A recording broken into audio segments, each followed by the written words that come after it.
السلام عليكم ورحمة الله وبركاته.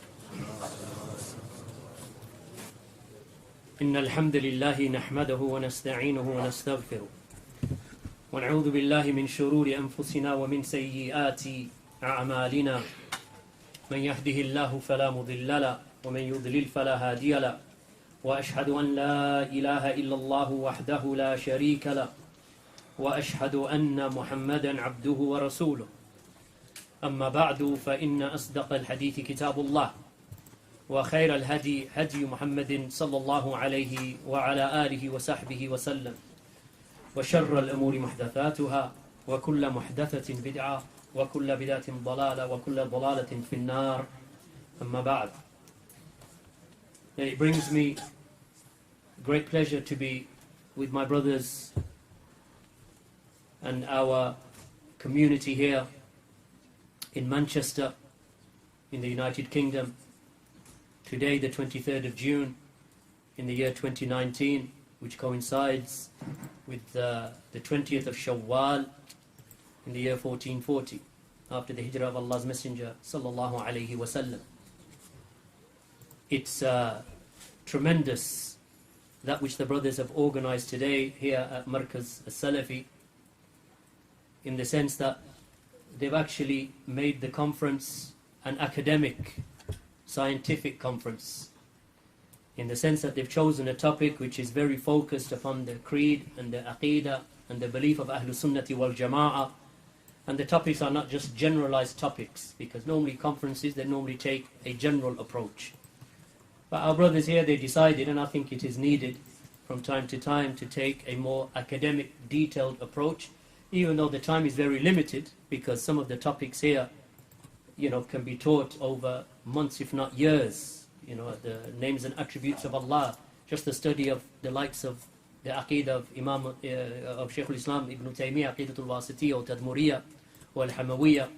Any of those books could easily take, several years to complete if a person was to go through detail. Or just reading something from Ibn Taymiyyah, the 2 volumes of the explanation of the names and attributes, could easily take 3 or 4 years to teach if he was taught, twice a week or once a week. But here, I think what the brothers have tried to do is, knowing the people that we are speaking to, and the fact that all of us, or many of us, that we confront people with foreign ideologies and contradictory ideologies and beliefs to Ahlus Sunnati wal Jama'ah. So therefore, how does one respond to those doubts? Meaning that not in terms of that we're waiting for them to bring their doubts so we can argue with them. No, from the aspect of when those doubts come to you, then internally, what is your response? If your family brings them to you, what is the response? So quite often, these types of topics are missed, because we are assuming that a lot of the people, they attend the durus, which is the asl, of course. The origin is that you attend durus, and that you attend gatherings of knowledge with these types of books like Kitab al-Tawheed, or the tafsir of the Quran, or, for example, Al-Aqidah al-Wasitiyya, or Al-Hamawiyya, or Tadmuriyya, or Qaaidah al-Muthla of Shaykh Ibn Taymiyyah, that they are taught. But the reality is that we have here before us, the whole of the masjid is filled and packed with brothers and sisters. Extra rooms have been opened up, and facilities have been placed outside of the masjid to accommodate the people. You don't get these numbers at a normal dars. So the brothers, may Allah subhanahu wa ta'ala reward them. Jazakallah khair. May Allah subhanahu wa ta'ala reward them that they realized and they came to the conclusion, well, here we have an opportunity to reach out to the people with specific academic and scientific subject matters, and which actually places a challenge upon the speakers, because now we have to really bring it down and summarize the particular topics. Like, for example, the deviations of the Braylwiyya, the Quburiyya, Sufiyya in their translation of the Quran. How do you cover that in 45 minutes or an hour? But that's the challenge of our brother, Dr. Abdul Ilah al-Lahmami. Evidences for the ulu of Allah. The issue of ulu. Volumes have been written by the Salaf, summarized by some of the later Salaf, in the issue of ulu. And that Allah subhanahu wa ta'ala is ba'in min khalqihi, that He is distinct from His creation. But yet our brother Abu Iyad, Amjad Rafiq, Dr. Abu Iyad, that he had to make that concise, to make it digestible and palatable to the listener. And then our brother Uwais Tawil, likewise, the seeing of Allah Yawm al-Qiyamah, which has underlying principles of the names and attributes of Allah and the sifat of Allah subhanahu wa ta'ala. And then my topic itself, which is a refutation of the Ash'ari creed. How do you do that in 45 minutes? You can't incomplete, and the fact is that you can't. But what you can do is that you can summarize it, bring it to a point, hoping that we, the speakers, that we are complementing each other. So when these lectures are listened to after the end of this conference, that they listen together collectively, because you may pick up some principles in one that are not mentioned by another because of time constraints. And likewise, after my lecture, we have our brother Abu Idris, and then look at Abu Hakim, Hafidhahullah Ta'ala, benefits from Ar-Rad ala al-Bishr al-Marisi. How do you bring that to the people? Normally you can't, you know, but it's a challenge for him that he has to bring it now to make it acceptable to the people so they understand what Imam Darimi rahimahullah ta'ala was saying with his rad upon this individual known as Bishr al-Marisi, this innovator who predates actually, you know, some of the A'immatul Huda. But our brother Abu Hakim has to bring, as he has said, benefits from the book, enough so that the people walk away understanding the Aqeedah of Ahlul Sunnati wal Jama'ah with regard to the names and attributes of Allah, and the fact that the Salaf of this Ummah would not tolerate contradictions in this aspect of the Tawheed of Allah, because the names and attributes come under the Tawheed of Allah subhanahu wa ta'ala. Is one of the categories of Tawheed, the Tawheed of Al-Asma wa Sifat. So I begin with the issue of the Asha'ira and the Ash'ari madhab and the Aqeedah of Ahlul Sunnati wal Jama'ah with regard to the names and attributes. So the story really begins because the name itself, or the title itself of the lecture, it tells you that we're talking about an individual known as Al-Ash'ari. Because the Asha'ira, the Ash'aris, follow an individual in history called Al-Ash'ari, and he was of course Abu Hassan Al-Ash'ari. But actually the story begins before him, and that is with an individual known as Abdullah ibn Kullab. The more that you stay with the dars, the more the jigsaw puzzle comes together, and we come to a point at the end. So the initial aspects of this lecture that I speak about, it is important that attention is paid, so that then you understand where this is leading to at the end. And why Ahlul Sunnati wal Jama'ah, the Salaf of this Ummah, and the great scholars in every age and every generation gave so much importance to the issue of the names and attributes, because it is a category from the categories of Tawheed, and denial of the names and attributes of Allah in totality render a person to be outside the fold of Islam, because it is to describe Allah with nothingness. To say Allah has no names, no attributes, then that is to describe Allah with nothingness, as we shall make clear. So let us begin with an individual whose name was Abdullah ibn Kullab.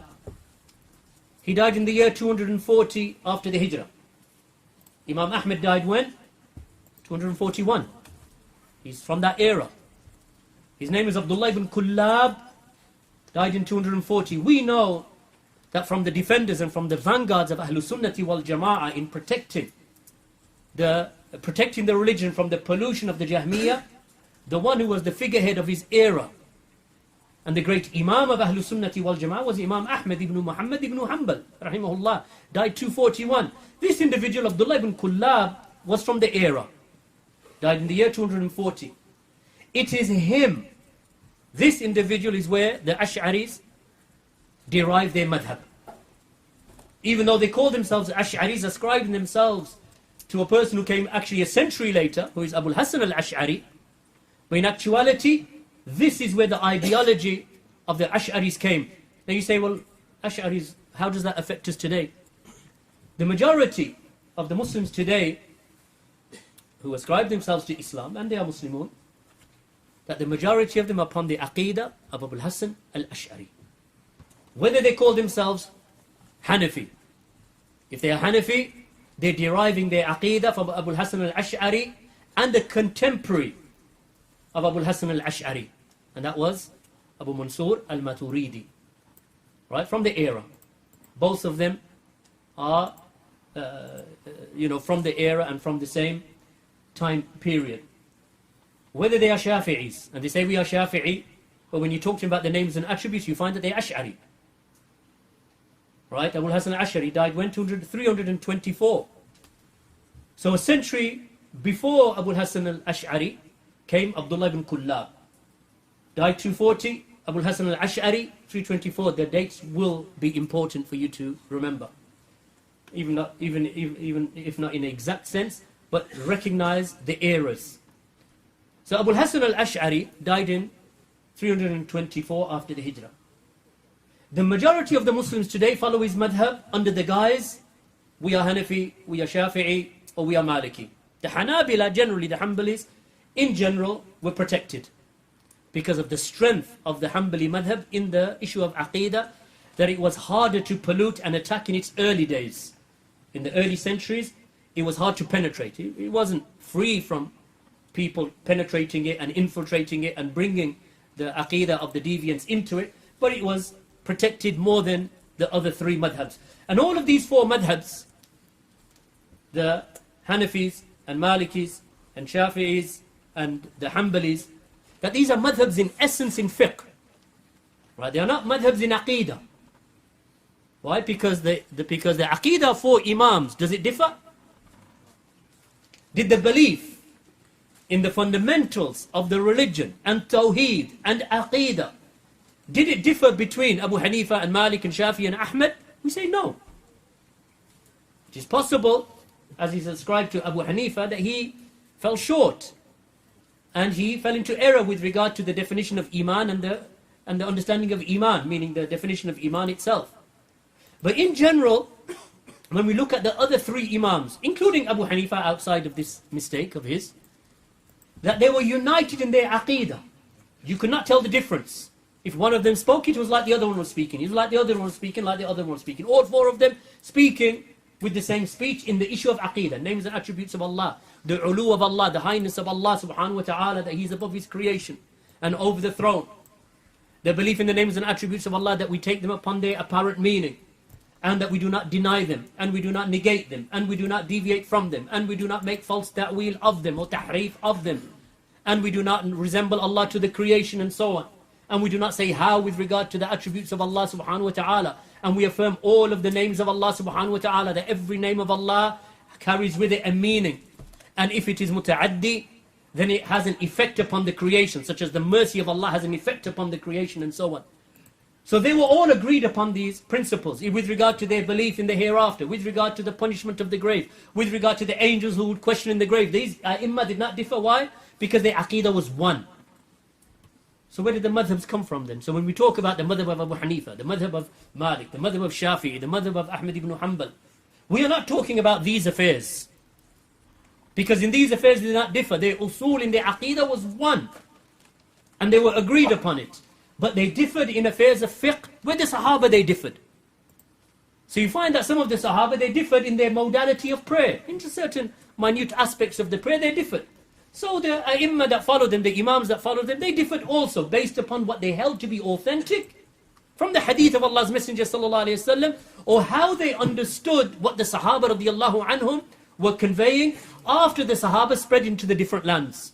A Sahabi in Azerbaijan, a Sahabi in Syria, in Sham, a Sahabi in Yemen, a Sahabi in Egypt, a Sahabi in Baghdad, a Sahabi in Khurasan. The Sahaba they spread. So when the Sahaba they spread, they took the knowledge of Rasulullah sallallahu alaihi wasallam with them. So a Sahabi may have understood something from the Prophet sallallahu alaihi wasallam in an aspect of fiqh, or inheritance, or an aspect of fasting, or an aspect of the prayer, or an aspect of business contracts. That a Sahabi in another place may have differed with him in that issue, because that Sahabi may not have heard the hadith that this Sahabi heard. That's possible. It can happen today with the ulama. So it happened with the Sahaba. So they passed that knowledge on to their students. And the Sahaba were mujtahidun, that they were scholars of ijtihad. So they acted upon the ayat that they knew, the hadith that they knew, and they gave rulings based upon it. So the people that they were teaching and the fatwa that they were giving were based upon the knowledge that they had. But is there room, for example, in ikhtilaf in the usul of the aqidah? No. So all of the Sahaba have held that Allah will be seen Yawm al-Qiyamah. The ru'ya, they believed in it. They never differed in that, the Sahaba. So you don't find one Sahabi saying to another Sahabi, actually Allah will not be seen Yawm al-Qiyamah. None of the Sahaba, one Sahabi would not say to another Sahabi, there's no questioning in the grave by Munkar and Nakir. Never. Why? Because their Aqeedah, they were united upon. Why? Because the religion that Allah's Messenger ﷺ was sent with, that it established that foundation in their Aqeedah and Tawheed. Established without differing. So the Sahaba did not differ. But in aspects of fiqh they may have differed. Because they're making sure two Sahaba went on a journey. Both of them woke up after the night in a state of janaba. What are they going to do? They know about tayammum. If the water is not available, what do you do when you wake up in a state of janaba and no water is available? One of them, he made tayammum. Because that's his ijtihad. He said, well, if we don't have wudu, we make tayammum. We're in a state of janaba, sexual impurity, I'm going to make tayammum. The other one, he said, no, there must be, maybe there's something more that needs to be done. What did he rolled around in the soil? So the Prophet ﷺ, that he affirmed both of them. But for one is 2 rewards, and for the other there is 1 reward. Why? Because they're mujtahid. They're scholars. So the one who was incorrect out of those 2 opinions, which is the one who rolled in the soil, because from his ijtihad, is that tayammum, which is a simple thing of striking the ground, wiping your face, wiping your hands, then that is for wudu. But what do you do for janazah? It must be, from his ijtihad, it should have been extra. So he rolled in the soil, or in the sand. When they went back to the Prophet ﷺ, he informed them with regard to their affair, and he affirmed the correctness. For one there is 1, and for the other there is 2 rewards. For the one who is incorrect there is 1 reward. For the one who was correct there is 2 rewards. How do you give a reward to the one who is incorrect? Because his reward is for his ijtihad, for his striving to seek the truth. 1 reward. For the other one there is 2 rewards. 1 reward for his ijtihad, 1 reward for the correct conclusion. That's for the scholars, and for the Sahaba radiallahu anhum, and for the scholars till this time. Now, in the issue of the Aqeedah, and the Usul, and the Tawheed, is there such a thing between the Sahaba? Never.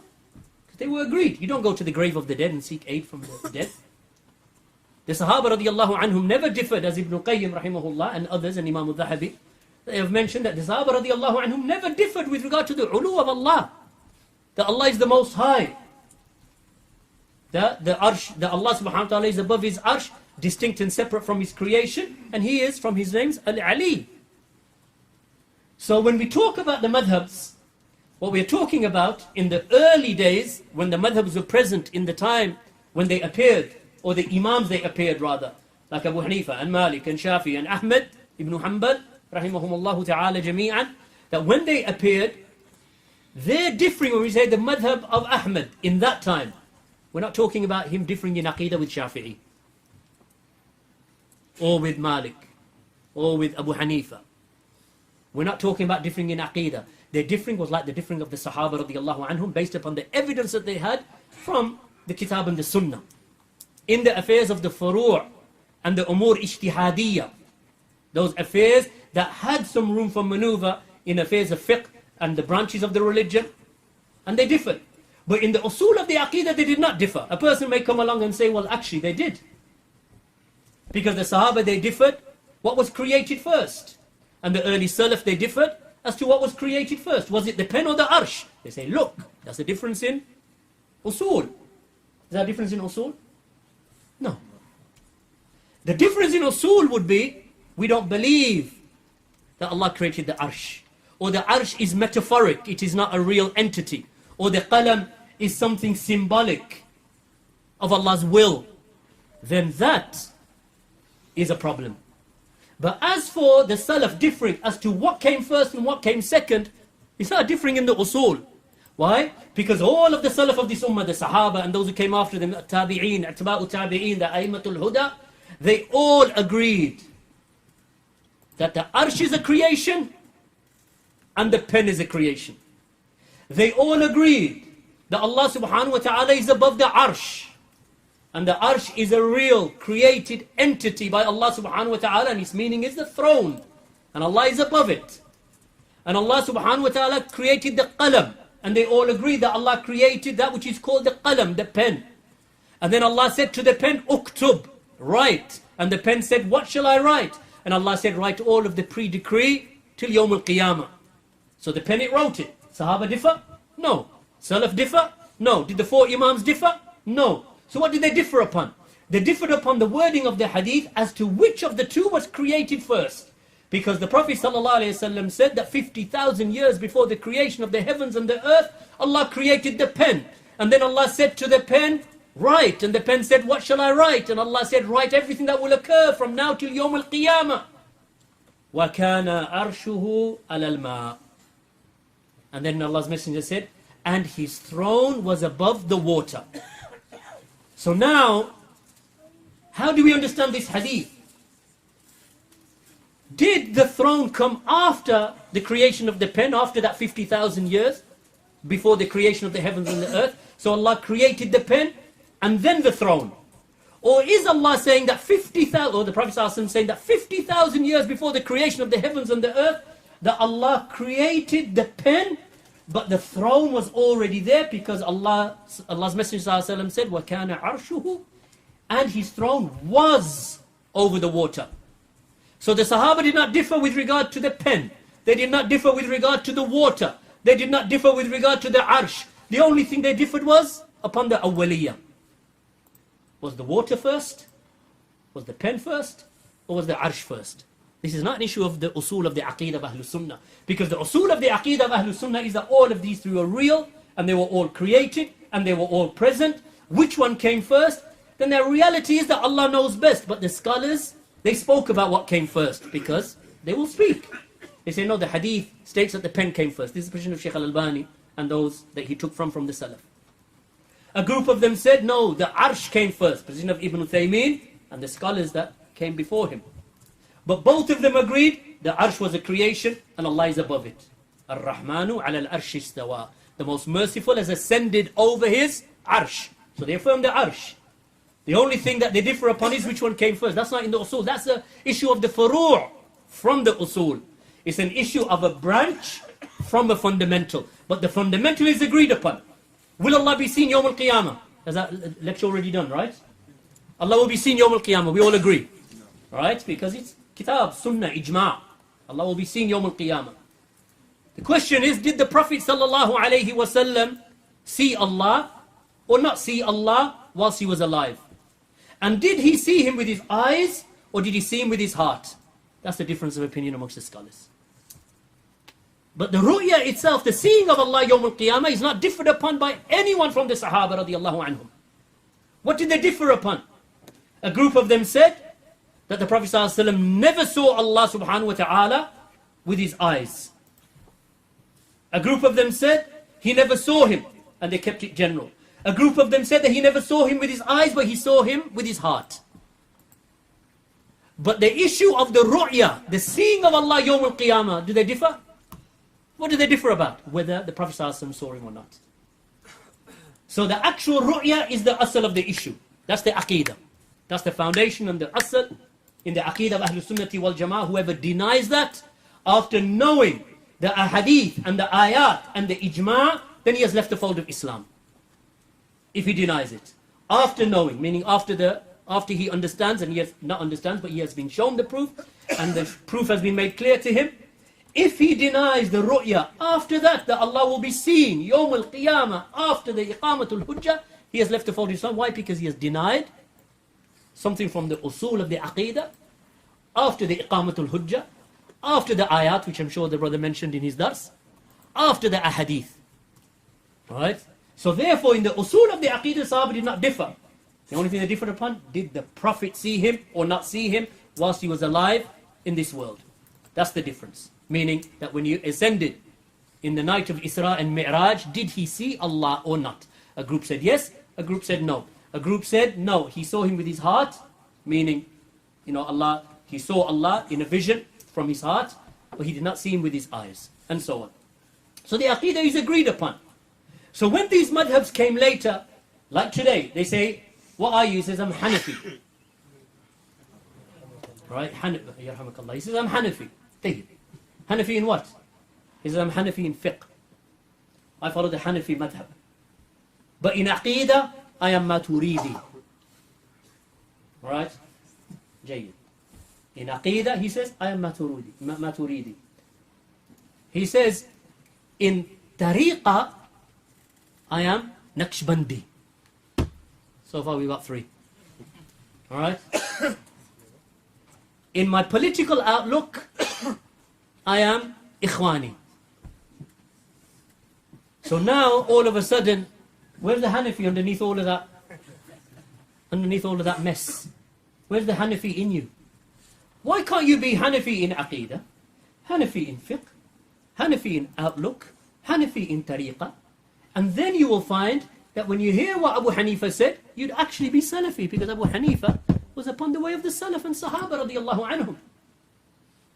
Just like the Shafi'is and the Malikis. There's an innovator in the United States of America. He says, I am Maliki in madhab, meaning fiqh. Sahawardi in tariqah, Sufi, Quburi, grave worshipper. So, as it relates to my spirituality, he is Sahawardi. Right? And then he carries on, layer upon layer upon layer, adding, he says in Aqidah, I am Ash'ari. So he is Shafi'i, Sahawardi, what's the third one? Ash'ari. And fourthly, he will say that I am Tablighi, on top of all of that. Why the layers on top of the Imam's madhab? If you are following the Imam's madhab, then what the year did we say that Abu Hassan al-Ash'ari died? 324. Right? Imam Shafi'i died 204. Nearly a century and a half before, a century and more, before Abu Hassan's appearance, Abu Hassan al-Ash'ari, Imam Shafi'i was the Mujaddid, Imam, Ahlul Hadith, Ahlul Sunnah, from the Mujaddideen of his era, Mujaddid, a reviver of the deen of his time, Imam Shafi'i. So why would you take Imam Shafi'i in fiqh, how you make wudu and how you pray, but you're not going to take the Aqidah of Shafi'i? Shafi'i wasn't Ash'ari. How can Shafi'i be Ash'ari when Abu Hassan al-Ash'ari came a century after him? How is that possible? You're following a man who hasn't appeared yet? So Shafi'i wasn't Ash'ari. He was not an Ash'ari. So why don't you take in Aqidah, be Shafi'i. In fiqh, be Shafi'i. And what did Shafi'i say? That if you find my opinion contradicting the hadith of Allah's Messenger sallallahu alayhi wasallam, then take my opinion and throw it against the wall and go to the hadith of Allah's Messenger sallallahu alayhi wasallam. Then you'll be true Shafi'i. إذا صح الحديث فهو مذهبي. As Imam Shafi'i used to say, if the hadith is authentic, that is my madhab.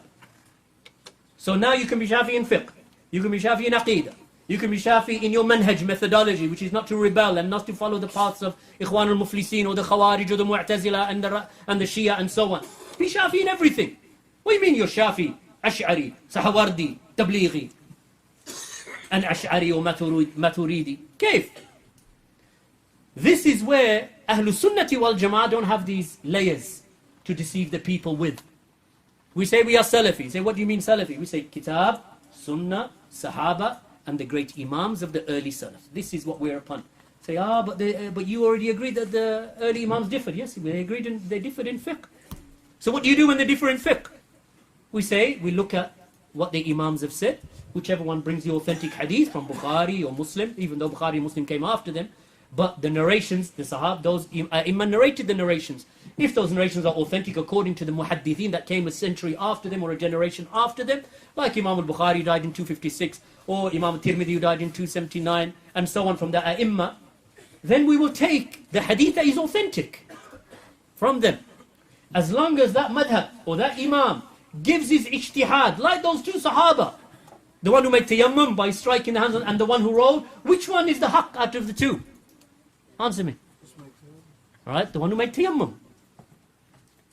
Do we now negate the virtue of the other Sahabi and say, well, who was he? Do we say that? No. We say, no, he's rewardable. Radiyallahu anhu. And we love him for the sake of Allah because he was an Imam from the Sahaba radiyallahu anhum. Even if he was mistaken, why? Because he made ijtihad. But if the ijtihad was incorrect according to the Prophet sallallahu alaihi wasallam, then what do? We go to Rasulullah. Is that not true? So when two Sahaba, they differ in doing something, then what did Allah command them to do? فَإِذَا تَنَازَعْتُمْ فَإِن تَنَازَعْتُمْ فِي شَيْءٍ فَرُدُّوهُ إِلَى اللَّهِ وَرَسُولِهِ. If you differ in any affair between yourselves, then refer it back to Allah and His Messenger sallallahu alayhi wa sallam. So the Salafi is complete in his understanding of all of these affairs. This is the first point at which all of those Ash'aris, Sufis, Maturidis and whatever layers that they have, Tablighi, Diyobandi and whatever they have, all of that we strip it away. That's why the Salafi doesn't accept the title of Wahhabi. We're not Wahhabi. We are Salafi because we follow the Salaf, Sahaba, Rasulullah, Sahaba and the early generations. We don't ascribe ourselves. If we are not going to ascribe ourselves to Imam Shafi'i and say we are Shafi'i and everything Shafi'i, blindly, even if he's mistaken. No, we don't accept that. Not from Shafi'i, not from Malik, not from any of them, though we love them and we revere them, rahimahumullah ta'ala jami'an. But as it relates to this, if we do not take a single one of them to be followed, and all of those great Imams are greater than Shaykh al-Islam Muhammad bin Abdul Wahhab rahimahullah. They're greater than him because they are from the earlier generations. That's why the Salafi won't say we are Albaniyun. We are not Albaniyun. Barakallahu feekum. We are Salafi. Or we are Sunni. Or we are Athari. Because all of these terms refer to the same thing. And we are definitely not Wahhabi. Though we love Shaykh al-Islam Muhammad bin Abdul Wahhab, just as we love Muhammad Idris al-Shafi'i, just as we love Ahmed bin Muhammad ibn Hanbal. Yes, we love these A'imma, but we do not take a single person that you can call. That's why the Salafi he will become upset that he's called Wahhabi. Not because we have a problem with Shaykh al-Islam Muhammad bin Abdul Wahhab, because we read his books and we teach his books. Just like we teach the books of Abdul Ghani al-Maqdisi, and we teach the books of Imam al-Barbahari, and we teach the books of Ahmed ibn Hanbal, and we teach the books of Shaykh al-Islam ibn Taymiyyah and ibn Qayyim. But we are not blind followers that we have ta'assub towards one that now we are labelled with that label, or that we are happy with that label, unlike them. That they are happy to be called Ash'ari, which is the madhab of bid'ah. Shaykh al-Islam Muhammad bin Abdul Wahhab is upon the Sunnah, and we don't accept being called Wahhabi, though he is upon the Sunnah. The madhab of Abu Hasan al-Ash'ari is upon bid'ah, and they're proud to announce it to the people. How is that even possible? It's tanaqud, it's contradiction. Let's go back to Abdullah ibn Kullab, because that's where the story begins. Imam al-Dhahabi rahimahullah mentioned regarding him in his Sir A'lam al-Nubala. Imam al-Dhahabi has a voluminous work, over 30 volumes, where he narrates the stories and the lives of the notable people in history. So he mentions Abdullah ibn Kullab. He said he was a leader of the people of theological rhetoric, the mutakallimin. So he was the leader, the Imam of the mutakallimin, the people of rhetoric, meaning innovative speech, of Basra, in his time. And his name was Abdullah bin Sa'id ibn Kullab al-Qattan al-Basri. He had some writings refuting the Mu'tazila. So he refuted other sects of bid'ah, though he himself was upon bid'ah. And perhaps, even though he was refuting them, he agreed with them in aspects. Dawood al-Zahiri learnt kalam and rhetoric from him, as was stated by Abu Tahir al-Duhali. It is said that Al-Harith al-Muhasabi, who was refuted by Imam Ahmed, remember this is the era of what? Ahmed ibn Hanbal. It is said that Al-Harith al-Muhasabi, who became an opponent of Imam Ahmed, that he studied the sciences of logic and debate from Abdullah ibn Kullab. This is all from Imam al-Dhahabi, summarized. He was called Ibn Kullab. That became his name, meaning that's what he was generally known as. He was able, due to his eloquence, to debate and to draw his opponent to himself, meaning to his opinion and to his logic and to his debating skills. His followers were known as the Kullabiyya. They are the followers of Abdullah ibn Kullab. Some of them consider Abu Hasan al-Ash'ari to be among them. Imam al-Dhahabi. Ibn Kullab would refute the Jahmiyyah. See, what's happening here is that they're refuting each other, the various sects. So Ibn Kullab is refuting the Mu'tazila, though he has some of the ideas of the Mu'tazila. He is himself teaching logic and rhetoric in opposition to the Kitab and the Sunnah to some of his students, from them Al-Muhasibi. Abu Hassan al-Ash'ari, who died a century later, it is said that he is from them, from the Kullabiyya. Ibn Kullab would refute the Jahmiyyah. He believed, Ibn Kullab, that the Quran was a singular entity, established with the self of Allah, not tied neither to the ability of Allah, nor to the Mashi'ah of Allah, nor to the will of Allah. So he believed that this was the Quran. And then Imam al-Dhahabi said, no one ever had preceded him with this aqeedah that he brought from himself. He said this in order to resist those who said that the Quran was created. So what was his idea? I want to refute the Jahmiyyah. I want to refute the Mu'tazila. So what did he do? Instead of following the madhab of Ahlul Sunnah, he used logic and kalam to come up with this idea. He believed that the Quran was a singular entity, established with the self of Allah, kalam nafsi. And it was not tied, meaning the Quran itself is not connected to the ability nor the will of Allah. It is just a singular entity with Allah subhanahu wa ta'ala. Which is exactly what the Ash'aris say today. Where did they get it from? Abu Hasan al-Ash'ari or Ibn Kullab? Ibn Kullab.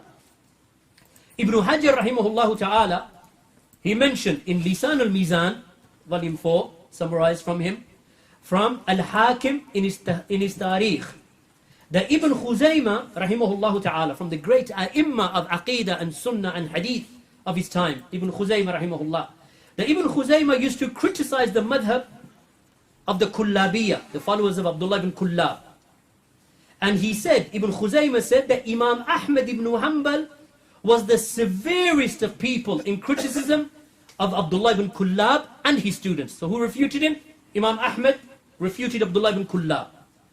It is said that he was called Ibn Kullab because he was able to seize the one who he was debating with. So he would look for loopholes in their argument because he's a debater. He knows how to debate. Right? He studied debate and logic and argumentation. So when he was in front of a person, he knew, even if they speak with the Quran and Sunnah, I will use my skills in debate and manipulation to turn the argument and seize the one who I'm talking to. That's why the Salaf say, don't argue with the people of Kalam. Because they've studied debate and logic and argumentation. They learnt it from the writings of the Greeks and so on, from the writings of Plato and Aristotle and so on. So they learnt how to debate and how to argue. So a person is coming to you with a hadith, and the person is a sincere person. This is a hadith and this is the ayah. So what he wants to do, he wants to now break down the ayah and start manipulating its meaning and its wording from language, from logic, from intellect, from cosmology, from looking at the universe. And before the man, he said, I only quoted you a hadith. Where are you going with this? All right. This is how they used to do. This is what they used to do. So Imam Ahmad refuted him. As Ibn Khuzaymah said, he was refuted. Ibn Kullab was refuted by Imam Ahmad ibn Hanbal. And Imam Ahmad ibn Hanbal refutes you. What does that make you? In Aqeedah. That makes you a person of deviation. Why? Because that was the era of the rise of the Mu'tazila, under which scholars were killed and tortured and beaten and imprisoned. In the issue of what? In the issues of Asma wa Sifat, in the Tawheed of Allah's names and attributes. So when Imam Ahmad came and Ibn Kullab was calling to what he was calling to, Imam Ahmad refuted him, and he refuted Al-Muhasibi, and he refuted anyone who was upon the Aqeedah of Ibn Kullab.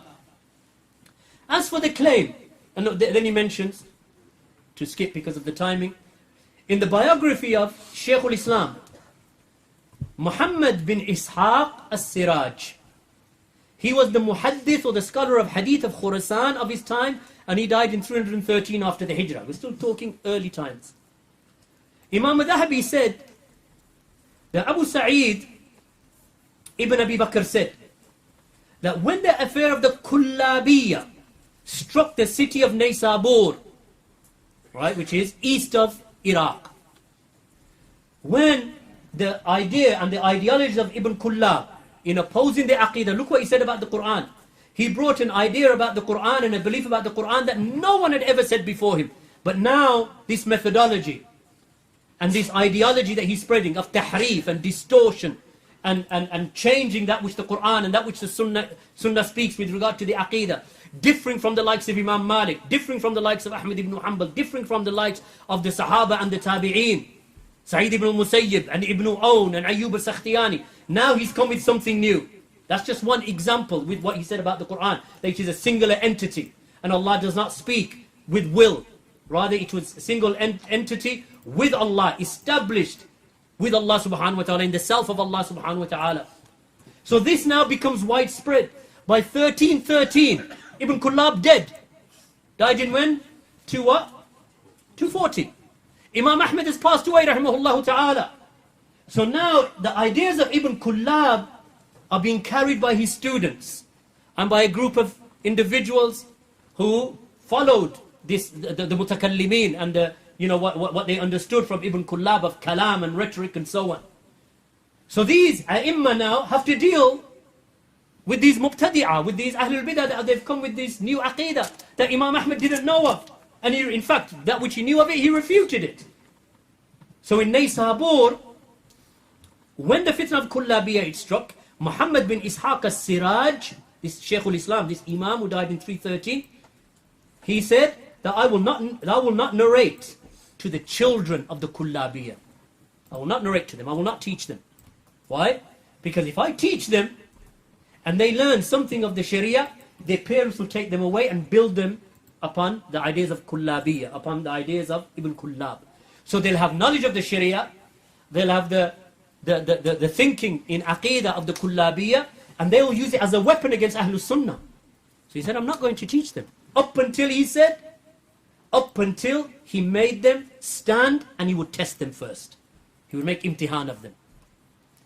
So he said, meaning Abu Sa'id ibn Abi Bakr, Abu Sa'id ibn Abi Bakr, he said, so I was a young boy at the time. So he said to me, and he made me stand up. Shaykh al-Islam, Muhammad bin Ishaq al-Siraj, he made me stand up. And he said to me, repeat after me, I am free in front of Allah from the Kullabiyah. He made the children say that.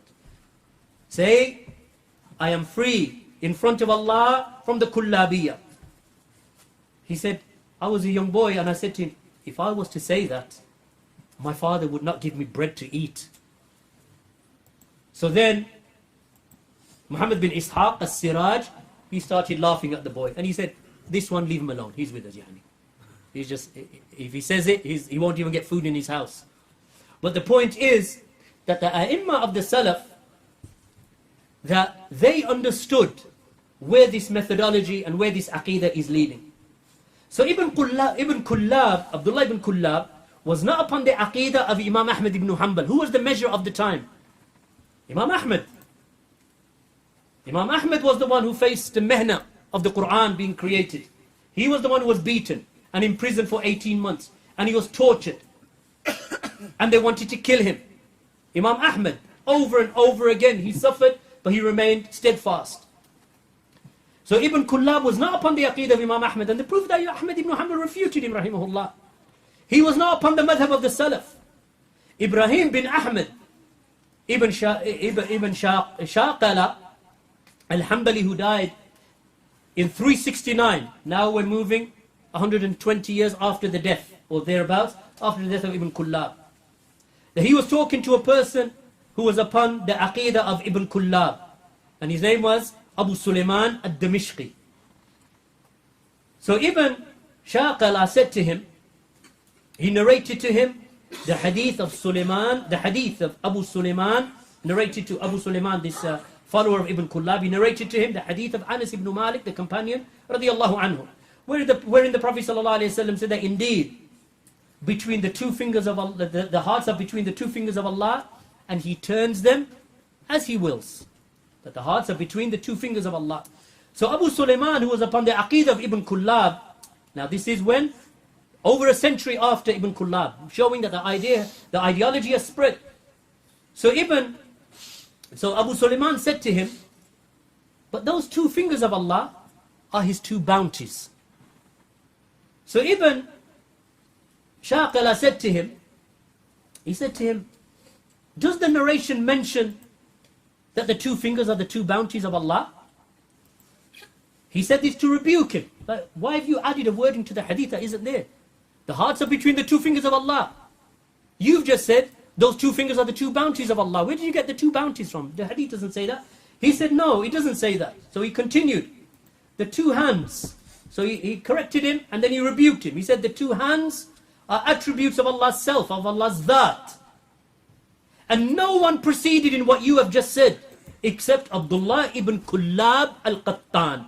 He is the one whose madhab that you have embraced. How dare you add two bounties, that the two hands of Allah are the two bounties of Allah. You've taken this from Ibn Kullab. And no consideration is given to the interpretation. You have mentioned that the hearts of the servants are between the two bounties of Allah, from the bounties of Allah. How dare, or between the two fingers rather. That how dare you change that the hearts of mankind are between the two fingers of Allah. How dare you change that to mean that the hearts of mankind are between the two bounties of Allah. Allah's hadith, the hadith of the Prophet ﷺ mentions the fingers of Allah. You have mentioned the bounties of Allah. Where do you get the bounties of Allah from? You are following the madhab of Ibn Kullab. So he refuted him. So then he continued, your madhab is that the speech of Allah contains no command or prohibition, no ambiguous verses, no abrogating verses, no abrogated verses. Because you believe that the speech of Allah cannot be heard. Because according to you, meaning Ibn Kullab, who you have taken from, because according to you, Allah does not speak with a voice. And that Musa did not hear the speech of Allah with his own hearing. And you believe that Allah created within Musa an understanding with which he understood. That this is what your madhab is of Ibn Kullab.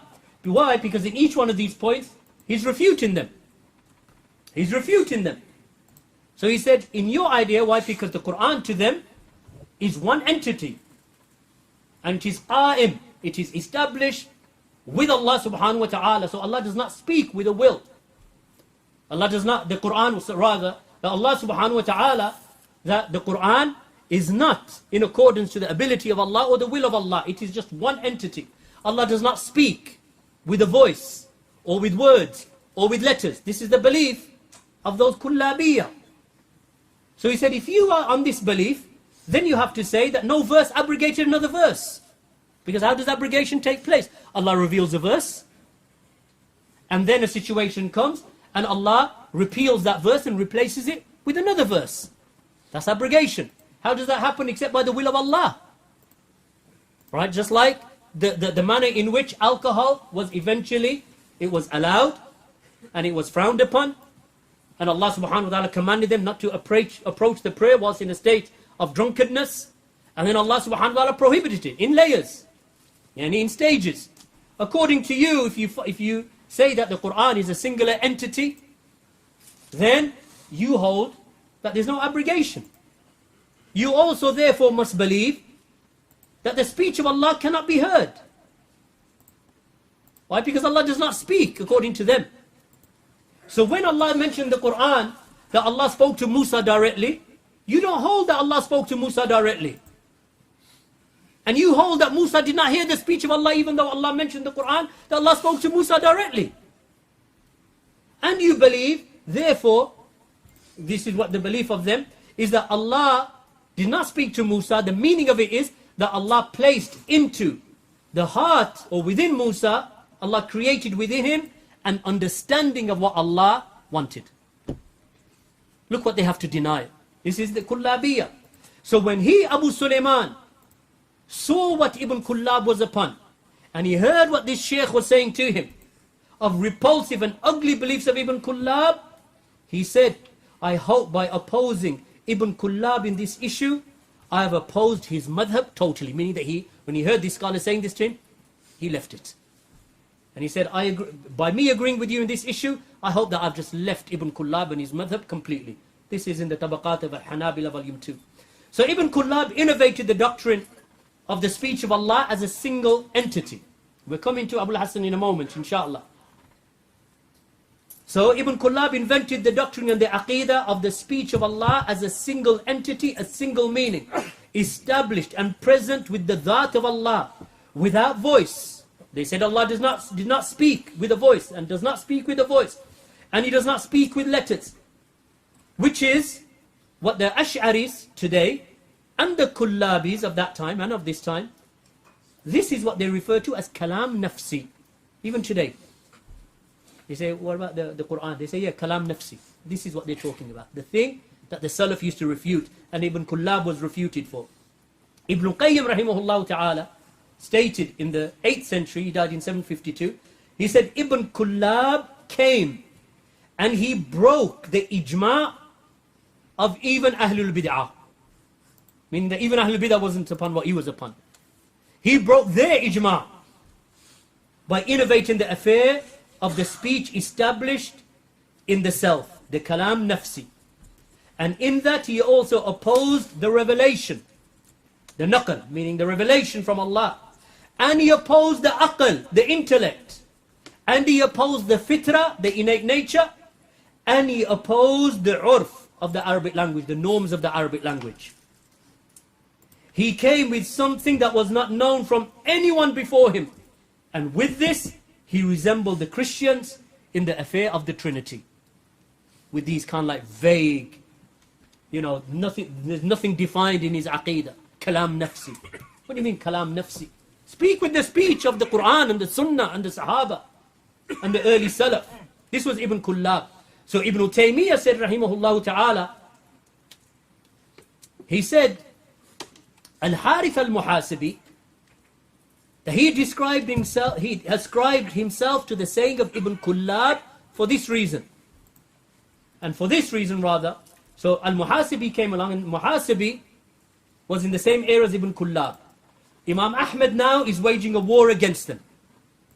When they start talking about kalam nafsi, and that the speech of Allah is a singular entity, and Allah does not speak with words, or with letters, or with a voice that was heard by the likes of Musa alayhi salam, or by Rasulullah sallallahu alayhi wasallam on the night of Mi'raj.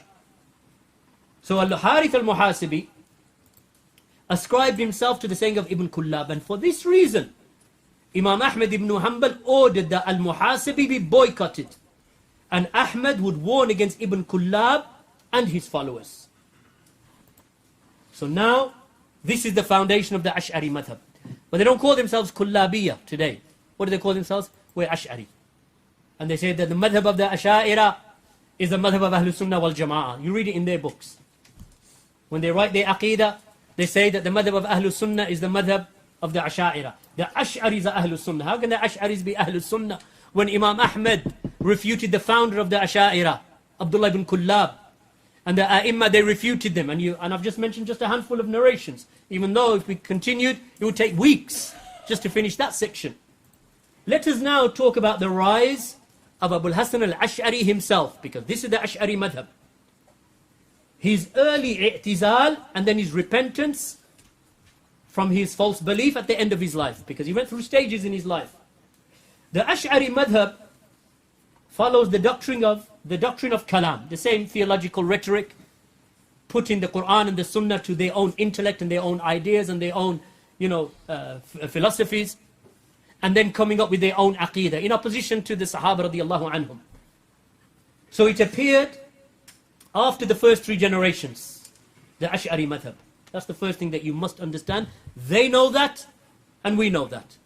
The Ash'ari madhab, by default and by necessity, appeared after the first 3 generations. Anyone know why? It's obvious. Because Abu Hasan Ash'ari died 329. So even if we assume that you are Ash'ari, because they say proudly, we are Ash'ari. So if you are Ash'ari, then when did Abu Hasan al-Ash'ari die? 324. If he died in 324, then the madhab that you are following, and you say that it is his madhab that we are following, we are Ash'ari in terms of our aqidah, then you are following a man who came 3 centuries after Rasulullah. Right? So it is it is 3 centuries later. They ascribe themselves to Abu Hasan al-Ash'ari, and they regard him as their founder of their madhab.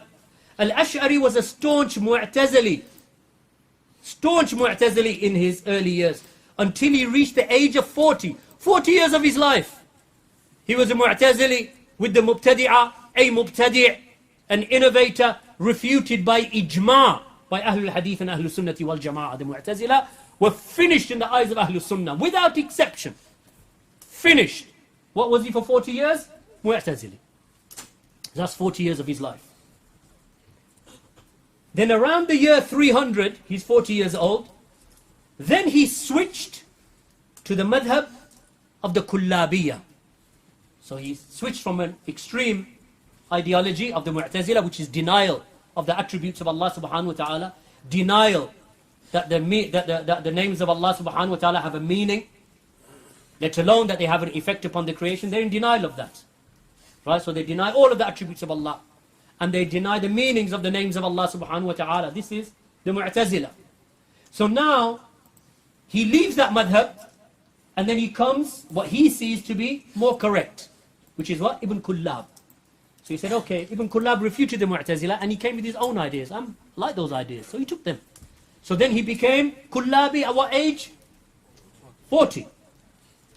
So then he switched to the ideology of the Kullabiyah, which was, as we have mentioned above, founded by Abdullah ibn Kullab, less than a century before Abu Hassan changed. Right? What year did he die? 240. In 300, 60 years later, at the age of 40, he becomes, because he wasn't even alive when Ibn Kullab died. So 60 years later, after the death, 60 years after the death of Ibn Kullab, Abu Hassan al-Ash'ari is 40 years old. At the age of 40, he leaves the Mu'tazila and he becomes a follower of the ideology of Ibn Kullab. And we already know what Imam Ahmad felt about both the Mu'tazila and Ibn Kullab.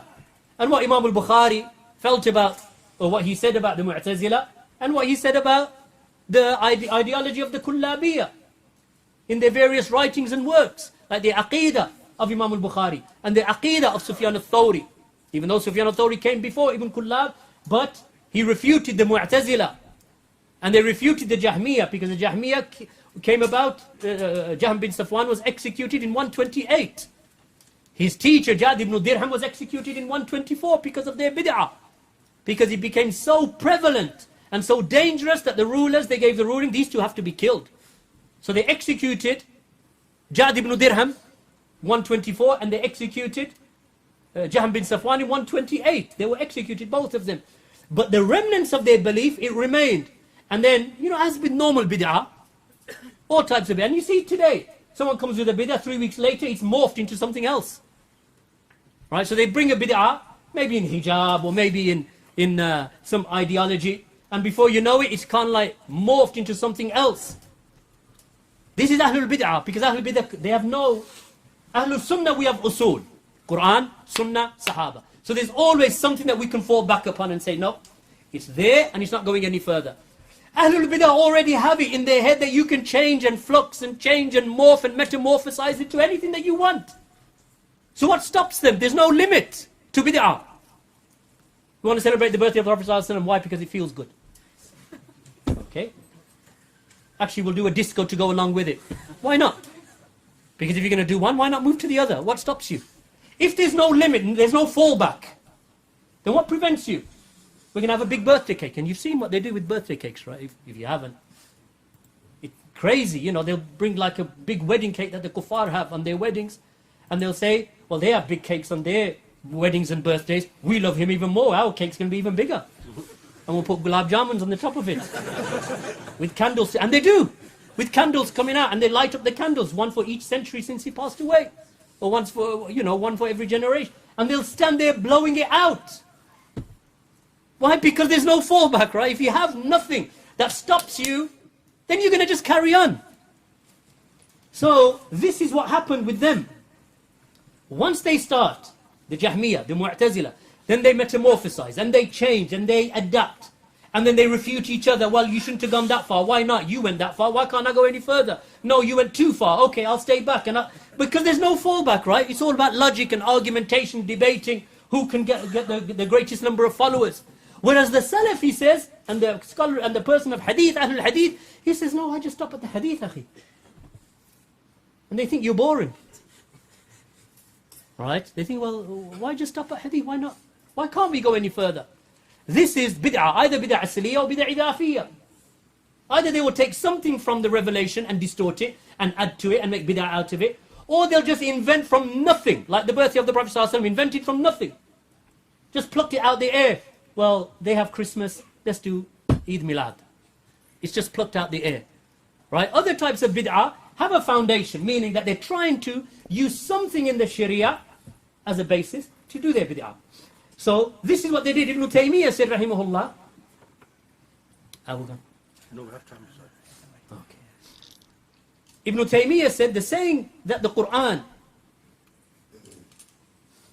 this is the words of Ibn Taymiyyah refuting the Kullabiyah. The saying that the Quran is from eternity, not with a voice, not with letters, and it is not except a single entity or meaning present with the self of Allah, then it is correct to state that this saying of this is the saying of the Ash'ariyah, because they admit to it even now. Right? It is a single entity. Allah does not have a voice, and Allah does not speak with a voice. Allah does not speak with letters. It is not except a single entity with the self of Allah. Then it is correct to say that this is the saying of the Ash'aris, the Ash'ariyah. But the first to utter this in Islam was Abdullah ibn Kullab. Ash'aris took it from, Abu Hasan Ash'ari took it from him. Then Shaykh al-Islam ibn Taymiyyah said, and the Salaf and the Imams, the Salaf and the great scholars, they would affirm for Allah what is established with the self of Allah, with the Dhat of Allah, of His attributes. And they affirm the actions of Allah that are connected to the will of Allah and His power. So they would establish for Allah, Allah's attributes that is connected to that are affirmed with Allah and established with the Dhat of Allah.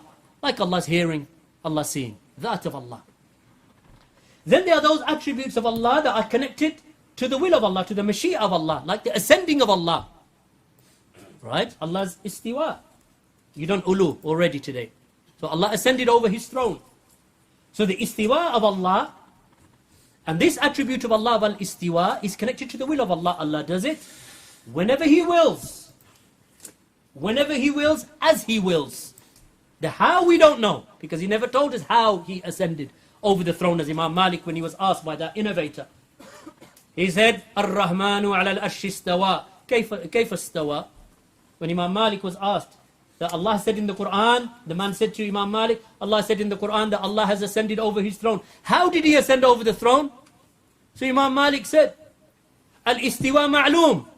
The istiwa, it is the ascending of Allah over the throne, it is known. Wal-kayf majhul. How He ascended, it is not known. And I do not see you except as وَسُؤَالُ عَنْهُ bid'ah.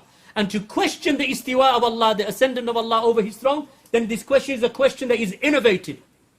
We just affirm what Allah has said. We don't say how. Your question is a question that is a bid'ah. I do not see you except as an innovator, or in a narration as an evil person. Get out of my circle. Removed him. Because he knew that this man had come, maybe not for Imam Malik, but for the rest of the people to be deceived by him. So he removed him.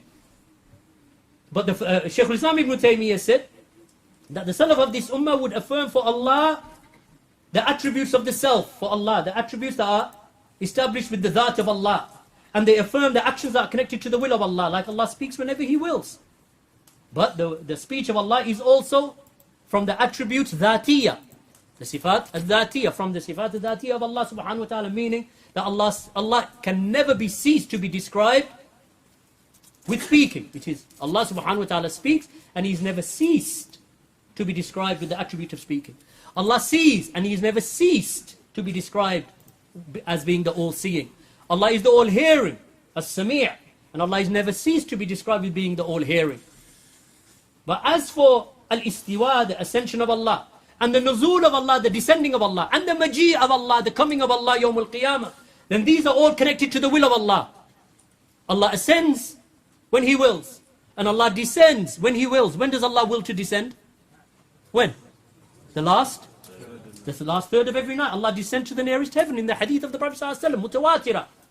Hadith are established in numerous narrations. And Allah descends on the day of Arafah, as is mentioned in one hadith. So then Shaykh al-Islam Ibn Taymiyyah mentioned that the Jahmiyyah denied both of this. They denied both of these, meaning the attributes of Allah that are established with the Dhat of Allah. And the attributes of Allah and the actions of Allah that are connected to the will of Allah and His power. The Jahmiyyah founder, what's his name? Jahm bin Safwan. Executed, mentioned it, right? That's what I said at the beginning, you have to listen. 128 he was executed. So what does he say? The Jahmiyyah denied both of this. So Ibn Kullab agreed with the Salaf that the Jahmiyyah are wrong. So Ibn Kullab, he agreed with the Salaf in the establishment of the eternal attributes of the self. So he agreed that the Jahmiyyah were wrong, and he affirmed the eternal attributes of Allah. Like seeing, hearing, and so on. Because these are established with Allah, with His Dhat. Never cease to be described with them, right? But he rejected the fact that they are attributes established with Allah that are connected to His will and power. So he accepted one half of what the Salaf were upon and what the Quran and Sunnah calls to, and he rejected the other half. So in one half, he rejected the Jahmiyyah and the Mu'tazila. In the other half, he came up with his own ideas. Then Shaykh al-Islam Ibn Taymiyyah mentions, and then came Abu Hasan al-Ash'ari after him. And he was the student of Abu Ali al-Jubai, the Mu'tazili. What did we say? Up until the age of 40, what was he? Mu'tazili. Abu Hasan al-Ash'ari. Thereafter, Abu Hasan retracted from the saying of the Mu'tazila. He realized in the year 300, actually, 40 years I've been following these innovators, and I've been wrong. So he changed. So he refuted them. He explained their contradictions in many places. And he went to extreme lengths, Shaykh al-Islam said. He went to extreme lengths in opposition of them in the issue of qadr and iman and al-wa'ad, which is the promises of Allah of reward, and the wa'id of Allah, which is the threats of Allah's punishment.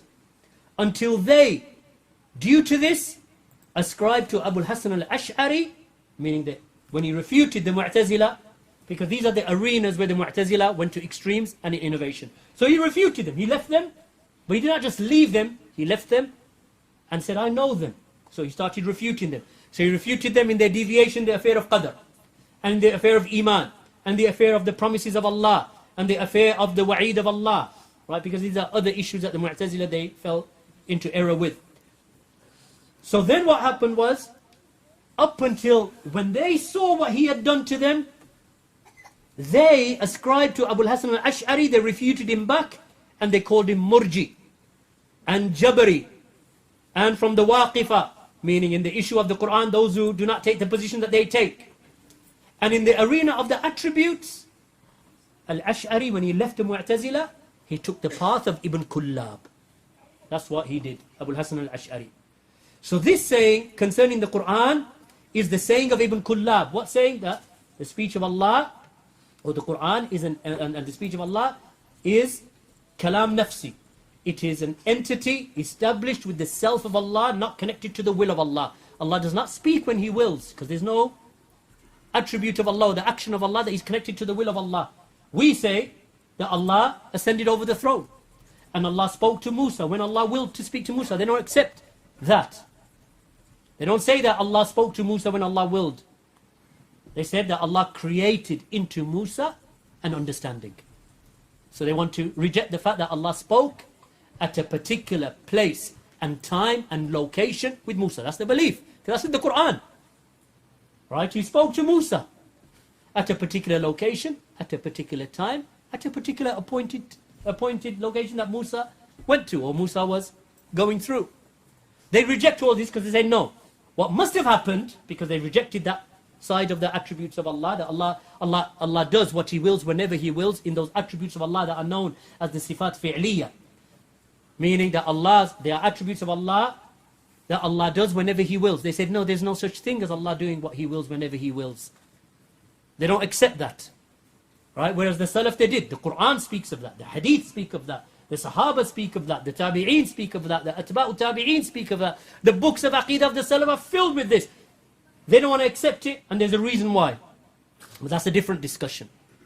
Right? So they came back and refuted Abu Hasan al-Ash'ari when he left the Mu'tazila. So then Abu Hasan al-Ash'ari thought, what next? So then he was convinced by Abdullah ibn Kullab. That's Abu Hasan al-Ash'ari. So the saying concerning the Quran, this saying concerning the Quran is the saying of Ibn Kullab in origin, that the Ash'ari speak of today, in 2019, or in 1440. The Ash'ari still speak with this today. When you say, where do you get this from? What do they say?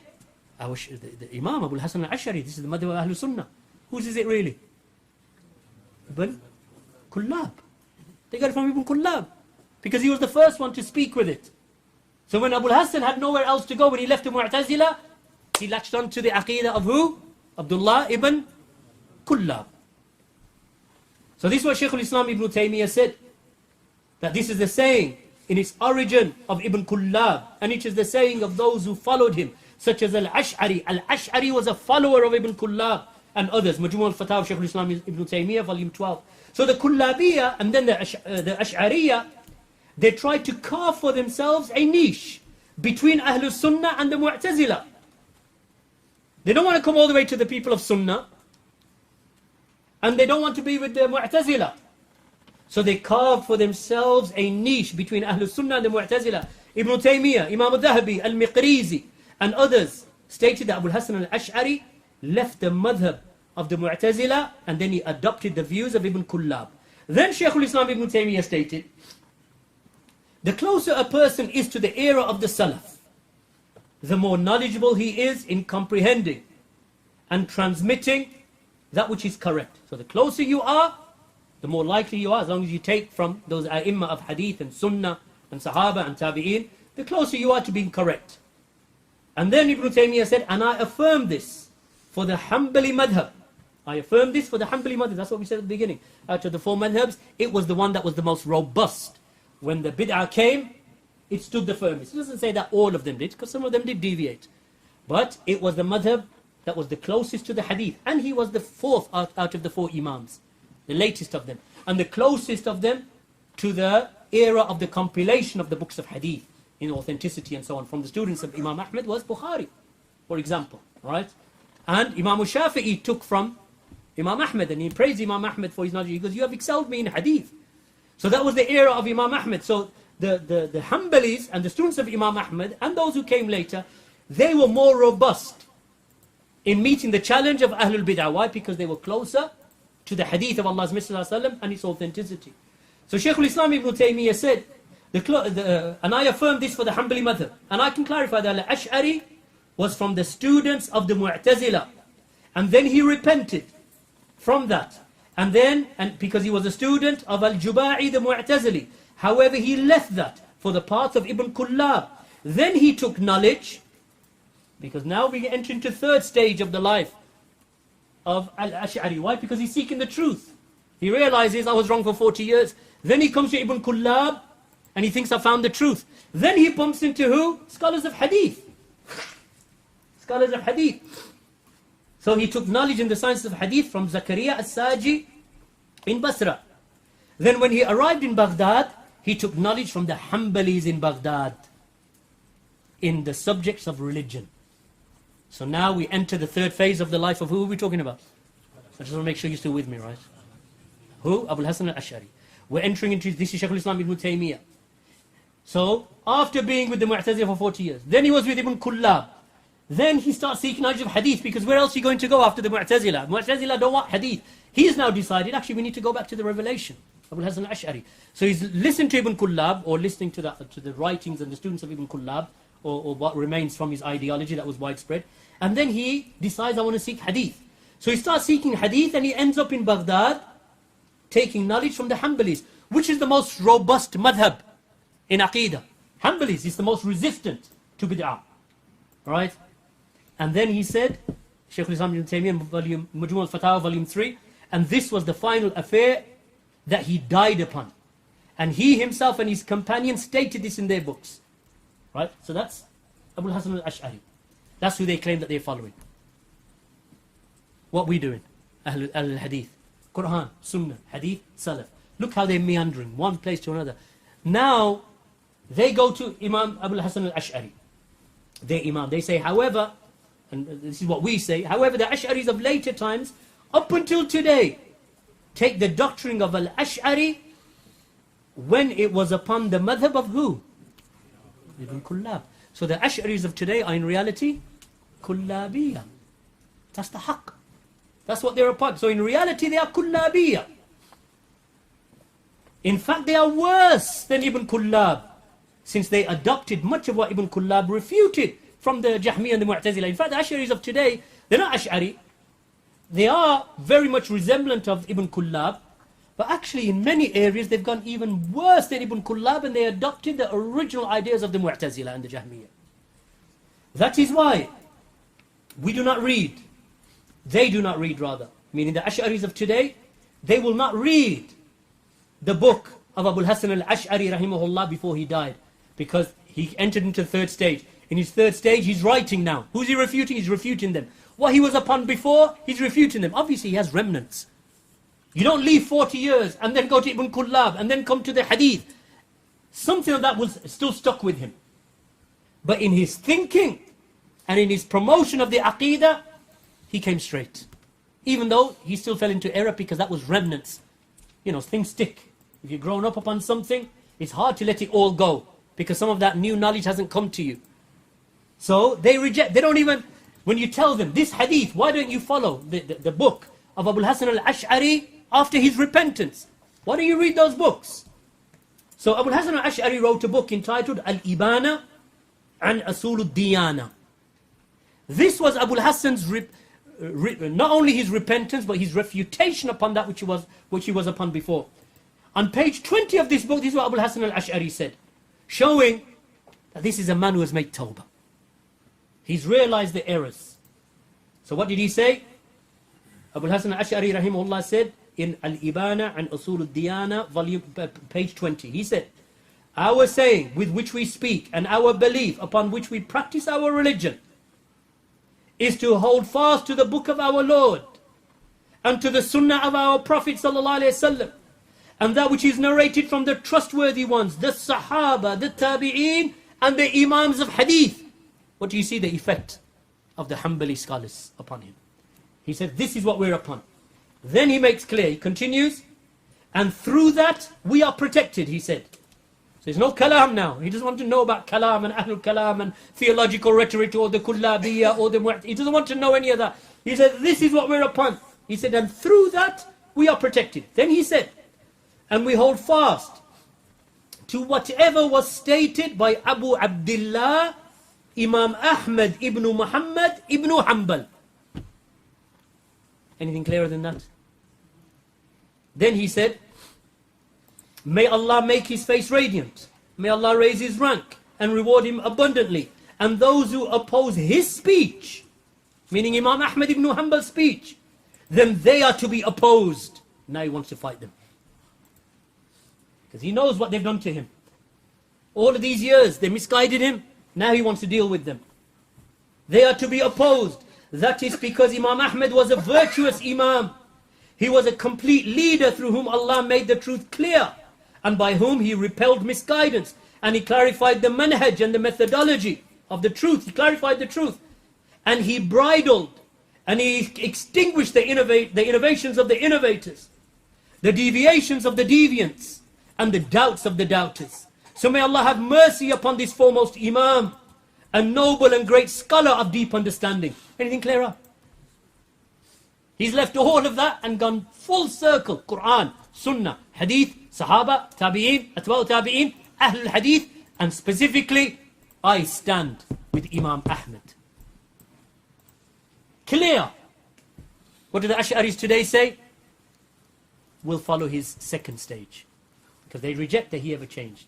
Except from I'tizal, they say he changed from the Mu'tazila to the Haqq. What's the Haqq to them? Ibn Kullab. But in reality, look what he himself is saying. So this retraction of Abu Hasan al-Ash'ari clearly shows that he left the Kullabiyya and he adopted the Aqeedah and methodology of Imam Ahmad ibn Hanbal and his students. Especially since it is well known that Imam Ahmad, what kind of harsh stance that he held against Abdullah ibn Kullab and those who followed him. He knows what Imam Ahmad believes about Ibn Kullab. He's saying, You oppose Imam Ahmed, I'm not with you. And they are to be opposed if they oppose Imam Ahmed. This is what Abu Hassan came to. Because he knew what Imam Ahmed had said about Ibn Kullab and about the students of Ibn Kullab like Al-Muhasibi and others. And it was for this reason that he ordered the abandonment, meaning Imam Ahmed, of Al-Harith Al-Muhasibi, who was a follower of Ibn Kullab. So it is safe to assume that Abu Hassan al-Ash'ari had drawn close to the understanding and the creed of Imam Ahmed ibn Hanbal. This is further proven by his visit to Al-Barbahari. Who is the figurehead in the time of Abu Hassan al-Ash'ari? Abu Hassan al-Ash'ari died 324. Barbahari was in the same era, died 329. Only 5 years after him. So in the same era. So he's realized, Abu Hassan al-Ash'ari, rahimahullah, I'm not upon that bid'ah. I've written what I've written. Now he wants the scholars of hadith. Anyone in doubt about the Aqidah of Barbahari? You've all read it, right? If you haven't, grab it and read it. Right? Regardless of what Ahlul Bidah say. Because they're scared of this book. That's why they always criticize it. Barbahari died in 329. He was from the companions of the students of Imam Ahmed ibn Hanbal. And he is known as the Imam of Ahlul Sunnati wal Jama'ah of his era. Imam Abu Muhammad al-Barbahari. Rahimahullah ta'ala. So what does Abu Hassan do? He's seeking out who? He seeks out the Imam of Ahlul Sunnah al-Barbahari. As Imam al-Dhahabi mentioned under the biography of al-Barbahari in his Siyar A'lam al-Nubala. So it is safe to assume that Abu Hassan al-Ash'ari had drawn close to the understanding and creed of Imam Ahmad. This is further proven by his visit to Imam al-Barbahari, the Imam of Ahlul Sunnah at his time, where al-Ash'ari came in front of him, Abu Hassan, and he freed himself from the people of bid'ah. Freed himself. He said, I've come to you. He said, what do you want? He said, I've refuted them. And he started mentioning, he said, I wrote 15 books against them. This is what Abu Hassan al-Ash'ari is telling Barbahari. Barbahari was still not fully convinced. Why? Because these are the vanguards of the Sunnah. They don't easy convince. So what did he do? He turned his back on him. He said, I don't know what you're talking about. As for us, we're upon what Ahmad ibn Hanbal was upon. Right? So what did Abu Hassan do? He's already written that I'm with Imam Ahmad. He went to see Barbahari. Imam al-Dhahabi mentions it. So this, what does that show us about Abu Hassan al-Ash'ari? That Abu Hassan al-Ash'ari, rahimahullah ta'ala, that he was deceived by the Mu'tazila for 40 years, up until 300 after the Hijrah. Then he came to Kullabiyah because he saw that to be the truth. Then he realized, actually, what's the big difference between the Mu'tazila and these people? They're all upon the Aqeedah of Jahm. All they're doing is distorting and metamorphosizing into other types of bid'ah. So you know what? Quran, he met the scholars of the Hanabila Ahlul Hadith, and then he came to the Haqq. And as we've mentioned, having said that, it is not correct to conclude that Abu Hassan al-Ash'ari did not completely relinquish all of the influences of the Kullabiyah. It is possible that something remained with him of those influences. Because look at the challenges that he went through in his life. But there is no doubt that he came closer to the madhab of Ahlul Sunnah, as is clear in his final works, such as Al-Ibana and Usul al-Diyana. So may Allah subhanahu wa ta'ala have mercy upon him. There was 30 pages that I compiled. We got to page 10. There are 20 more pages. I won't promise that I'm going to come back to Manchester anytime soon, but I'll try, inshallah, and maybe do the next 10 pages next time, and the final 10 pages a third time. Inshallah, we'll see, inshallah. But I hope that this has given you something. As I say, you have to take each lecture alongside the rest of the lectures, because I'm not going into the details of the usul of Ahlul Sunnati wal Jama'ah in understanding the names and attributes of Allah, because I would not have had the time to explain what I've explained. Clear? Barakallahu feekum. So we'll conclude upon that. Wa subhanakallahumma wa bihamdika ashhadu an la ilaha illa ant.